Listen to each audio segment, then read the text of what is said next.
Okay, a quick show off here. I'm going to show you how to toast these Pepitos.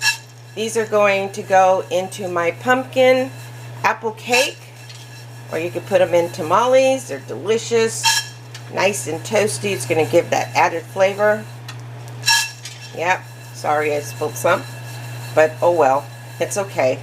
It does happen, so I'm kind of trying to show you how to do it. You don't want them right on the fire. You just kind of want to toast them lightly on the fire, not up on exactly on the fire. So just kind of make sure they're nice and toasted. Put them in a cool place, and then because the pan is still heated, so you want to make sure that they're toasting really well here. Okay, so there you have it. And you just kind of, I use my hands. Don't use your hands. You could use a spoon. Yeah, want to make sure you know, if you want to use a spoon, you can. But I'm used to the heat.